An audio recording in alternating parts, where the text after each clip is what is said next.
მოგესალმებით, ეს არის მილენიალი, მე კი ნუკრი შოშიაშვილი გახლავართ. დღეს ჩვენ ვაგრძელებთ ბეჭდების ბრძანებლის განხილვას. რადგან ეს არის მეორე ნაწილი ბეჭდების ბრძანებლის გარჩევის, აქ შევეხებთ ისეთ საკითხს, როგორიცაა ბეჭდების ბრძანებელში ძალაუფლების საკითხი. ძალაუფლება ცენტრალური ადგილი უკავია ბეჭდების ბრძანებელში. თავიდანვე ძალაუფლება ბოროტების კონტექსტშია ნახსენები. საურონი წარმოადგენს შავ დიქტატორის სახეხატებას, რომელსაც უნდა ძალაუფლების მუდმივი ზრდა. მას უნდა უფრო მეტი ტერიტორია, უფრო მეტი ჯარი. ეს არის ძალაუფლება ძალაუფლებისთვის. ის არაფერს თავაზობს ქვეშევრდომებს, გარდა მორჩილებისა და ზიზღის.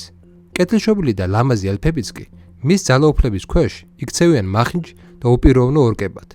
ისეთებად, როგორიც თვითონაა. მსგავსი იდეა პლატონიდან მოდის. პლატონის სახელმწიფოში პლატონი ამტკიცებს, რომ ძალაუფლება უნდა იყოს სრულყოფილ, მაღალ მორალურ მმართველის ხელში, ხოლო ტირანი ესეთ ადამიანის საწინააღმდეგო ფიგურაა. ტირანები ხდებიან ის ადამიანები, რომლებსაც თავიდანვე დაბიოს სულიერ თვისებები გააჩნიათ. თავად სათაურშია ნახსენების სიტყვა მბრძანებელი, რომელიც გამოყენებულია მხოლობით ფორმაში. რა თქმა უნდა, პირველი მბრძანებელი არის საურონი, რომლის პიროვნებაც ათქვეფილია ძალაუფლებაში. არის ბეჭედი, არის საურონი. არ არის ბეჭედი, არ არის საურონიც. საურონის საპირისპირო გმირია არაგონი. არაგონი არსებობს როგორც პიროვნება და არა როგორც ძალაუფლების ნაწილი. კანონიერი უფლებით მას ეკუთვნის გონდორის მეფობა, მაგრამ ის არის ისრაფვიც ძალაუფლებისკენ. ის თვლის, რომ ძალაუფლებისკენ სწრაფვა დაღუპვა მისი წინაპარი და არ მისცა საშუალება გაენადგურებინა ბოროტება. ის თვლის, რომ თუ კი მასაც ექნება ძალაუფლებისკენ სწრაფვა, მისი ხელით მოხდება სამყაროს განადგურება. ადამიანი სუსტია, ადამიანი მიდრეკილია უნებებისკენ, მაგრამ ბეჭედზე უარის თქმით, არაგონი უახლოვდება ძალაუფლებას. ძალაუფლების განსხვავება არაგონსა და საურონს შორის მდგომარეობს იმაში, რომ არაგონს ძალაუფლება ესმის როგორც მსახურება, რომელიც ქრისტიანულ იდეას ეყრდნობა. არაგონი ემსახურება იმას, ვისაც იცავს. ის ემსახურება მეგობრებს, ჰობიტებს, ელფ ლეგოლას და გნომ გიმლს. ის მსახურების იდეას ხას უსვავს მაშინაც კი, როდესაც მას მეფე დაკურთხებენ, როდესაც ის დაუჩოგებს ჰობიტებს. მეფის დაჩოგება არის მნიშვნელოვანი სიმბოლო, რომელიც მაგალითად არ ჰქონდათ წარმართ მმართველებს, სადაც ძალაუფლების გაღმართება ხდებოდა. იმპერატორები და მმართველები უძველეს დროში ღვთაებასთან გაიგივებული არსებები იყვნენ, მაგრამ ქრისტიანულ სამყაროში ყველაფერი შეიცვალა. ქრისტიანულ სამყაროში მეფე პირველ რიგში არის ღვთის მონა, ხოლო შემდეგ უკვე მმართველი. ის არ არის საკუთარი ძალაუფლების წყარო. აქედან არის რიტუალი, როდესაც მონარქები საკუთარ ქვეშევრდომებს ფეხებს ბანდნენ. რა თქმა უნდა, რეალურ ისტორიაში ქრისტიანი მმართველები სხვადასხვანაირები იყვნენ, მაგრამ ქრისტიანული გაგება ძალაუფლებაზე რადიკალურად განსხვავდება სხვა ტიპის ძალაუფლების გაგებებისგან.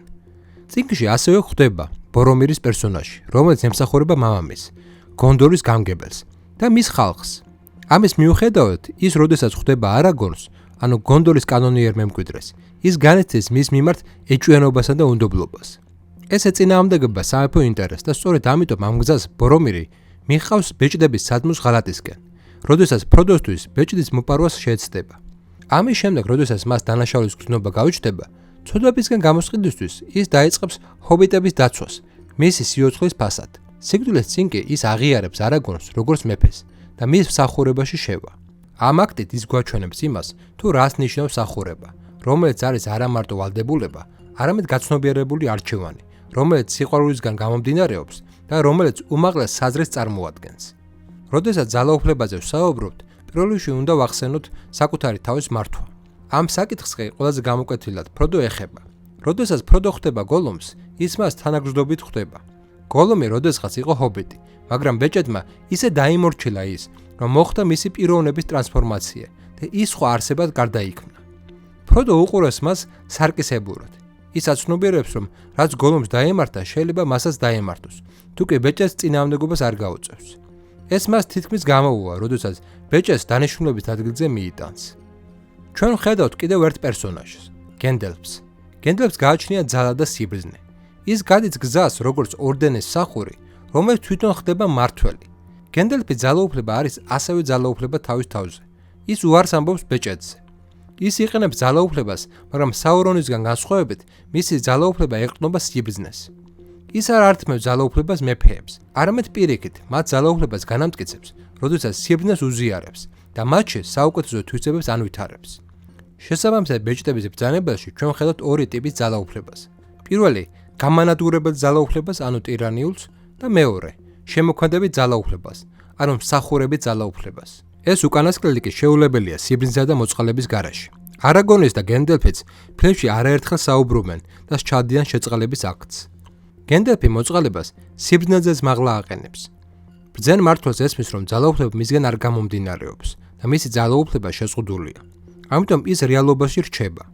იმ დროს, როდესაც ტირანი ვერ ხედავს ამას, ის დაბრმავებულია და ძუნწია. ის ვერ ხედავს საკუთარ ძალაუფლების საზღვრებს, რაცაც მიჰყავს ის საბოლოოდ მარცხამდე და დაღუპვამდე. თუ მოგვეწონათ გარჩევა, გამოიწერეთ ჩვენი არხი. მადლობა ყურადღებისთვის, მომავალ შეხვედრამდე.